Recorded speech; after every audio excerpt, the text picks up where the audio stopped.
Assalamualaikum warahmatullahi wabarakatuh. Selamat pagi. Bagaimana kabarnya hari ini? Semoga sehat selalu ya. Baik, materi yang akan dibahas hari ini yaitu menghindari akhlak mazmumah, yakni sikap temperamental atau godop, dan membiasakan akhlak mahmudah, kontrol diri dan berani membela kebenaran. Tujuan dari pembelajaran kali ini yaitu peserta didik mampu 1. Menganalisis manfaat menghindari sikap temperamental, menumbuhkan sikap kontrol diri dan berani dalam kehidupan sehari-hari. 2. Menyajikan paparan tentang menghindari perilaku temperamental, menumbuhkan sikap kontrol diri dan berani dalam kehidupan sehari-hari. 3. Meyakini bahwa sikap temperamental merupakan larangan dan sikap kontrol diri dan berani adalah perintah agama.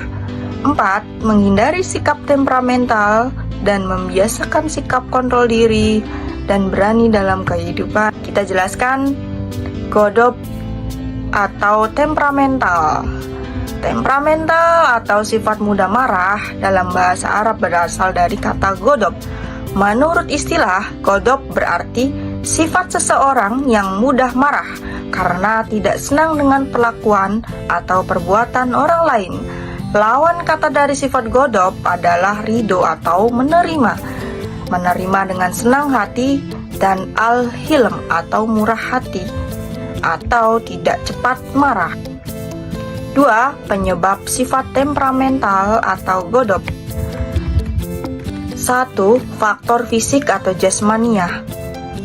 Yang pertama, kelelahan yang berlebihan. Orang yang secara fisik terlalu lelah dalam bekerja bisa saja hatinya menjadi sensitif, mudah tersinggung sehingga mudah marah. 2. Kekurangan zat-zat tertentu dalam tubuh. Kurangnya zat-zat tertentu dalam otak, misalnya kekurangan zat asam, maka otot-otot akan menjadi tegang, sehingga akan mudah marah. 3. Reaksi hormon kelamin. Hormon kelamin pun dapat menjadi penyebab seseorang menjadi mudah marah dan sensitif. Yang kedua, faktor psikis atau rohaniah. Beberapa sebab secara psikis yang dapat memunculkan amarah seseorang yaitu 1. Ujub atau bangga terhadap diri sendiri. 2. Perdebatan atau perselisihan.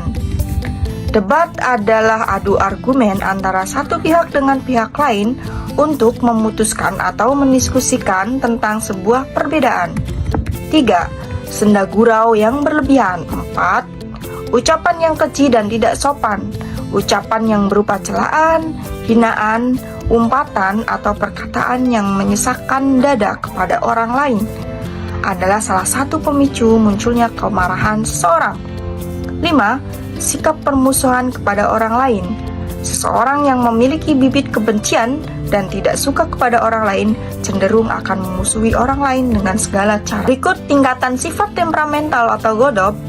1. Golongan marah berlebihan atau ifrat, yaitu golongan yang mengalami kesulitan dalam mengendalikan sifat pemarah, lalu bersikap berlebihan sehingga kehilangan kendali terhadap akal sehatnya. Sifat temperamental atau godop yang berlebihan ini terbentuk karena 2 faktor, yaitu faktor pembawaan dan faktor kebiasaan.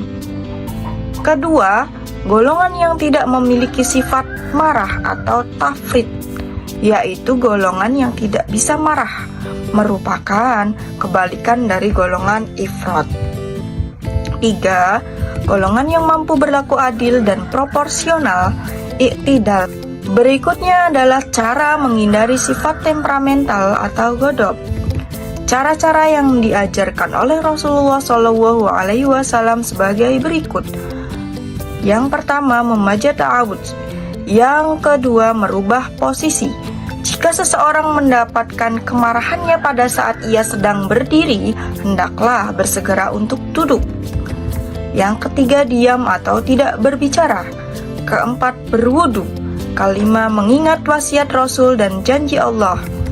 Rasulullah pernah berulang kali memberikan nasihat ketika seseorang memintanya, yaitu Janganlah engkau marah. Rasulullah juga menyebut balasan yang luar biasa apabila seorang mampu menahan amarahnya, sebagaimana sabdanya, barang siapa yang mampu menahan amarahnya, sedangkan bisa saja ia melupakannya, Allah akan memanggilnya di hadapan para makhluk yang lain pada hari kiamat untuk memberikan pilihan baginya bidadari yang ia inginkan. Hadis riwayat Abu Daud. Berikutnya, manfaat menghindari sifat temperamental atau godop. Yang pertama, menghindari kebencian dan permusuhan. Yang kedua, membawa kebahagiaan. Yang ketiga, mendapatkan pahala yang besar dari Allah Subhanahu wa Ta'ala. Berikutnya adalah materi membiasakan perilaku kontrol diri. Kontrol diri dalam Islam disebut dengan mujahadah an-nafs, sehingga pengertian dari mujahadah an-nafs atau kontrol diri adalah upaya sungguh-sungguh untuk mengendalikan diri atau menahan nafsu yang melanggar hukum-hukum Allah. Lawan kata dari mujahadah an-nafs adalah ittaba'ul hawa atau mengikuti hawa nafsu. Kemudian implementasi sikap kontrol diri dalam kehidupan, yaitu memikirkan risiko dan akibat dari setiap perbuatan. 2. Bersabar dan tidak tergesa-gesa dalam mengambil keputusan. 3. Memperbanyak zikir kepada Allah. 4. Berdoa memohon perlindungan kepada Allah. Berikutnya pentingnya sikap kontrol diri dalam kehidupan. Pertama, menjaga kehormatan diri. 2. Terhindar dari perilaku yang dapat merugikan orang lain. 3. Menyelesaikan segala persoalan dengan pikiran yang jernih. 4. Menjadi inspirasi dan teladan bagi orang lain. Contoh perilaku sikap kontrol diri dalam kehidupan. Contoh dalam keluarga. 1. Mengembangkan pola hidup sederhana. Menghindari sifat tabzir, boros, dan israf berlebihan. 2. Patuh pada nasihat dan perintah orang tua. Dalam masyarakat, menghargai perbedaan, toleran serta menghormati orang lain. 2. Patuh dan tunduk pada norma dan aturan yang berlaku di masyarakat. Dalam lingkungan sekolah, disiplin, patuh dan taat pada aturan serta tata tertib sekolah, menghormati guru dan karyawan sekolah, serta menghargai teman. Kemudian hikmah dan manfaat perilaku sikap kontrol diri. Pertama, mampu menahan emosi dengan baik. 2. Terhindar dari sifat rakus, serakah, dan tamak.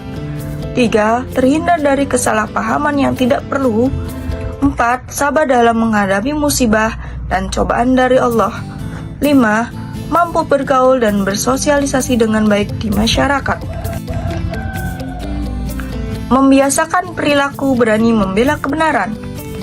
Berani dalam Islam sering disebut dengan istilah syaja'ah. Sedangkan arti syaja'ah menurut istilah adalah keteguhan hati, kekuatan pendirian untuk membela kebenaran dengan cara yang kesatria dan terpuji. Lawan kata dari syaja'ah adalah jubun, yang artinya penakut. Implementasi sikap berani membela kebenaran dalam kehidupan. Pertama, berani menghadapi musuh di medan pertempuran atau jihad fisabilillah. 2. Berani mengatakan kebenaran. 3. Berani menyimpan dan menjaga rahasia. 4. Memiliki daya tahan tubuh yang kuat. 5. Mampu mengendalikan hawa nafsu. 6. Berani mengakui kesalahan. 7. Berani objektif menilai diri sendiri. Faktor pembentuk sikap berani membela kebenaran dalam kehidupan. 1. Takut kepada Allah. 2. Mencintai kehidupan akhirat. 3. Tidak takut menghadapi kematian. 4. Tidak ragu-ragu dengan kebenaran. 5. Tidak materialistis. 6. Berserah diri dari yakin akan pertolongan Allah. 7. Kristalisasi pendidikan karakter dari keluarga, masyarakat, dan sekolah. Baik, karena materi sudah dijelaskan, semoga materi yang dipaparkan dapat dipahami. Dicukupkan sekian. Kurang dan lebihnya mohon maaf. Sekian, wassalamualaikum warahmatullahi wabarakatuh.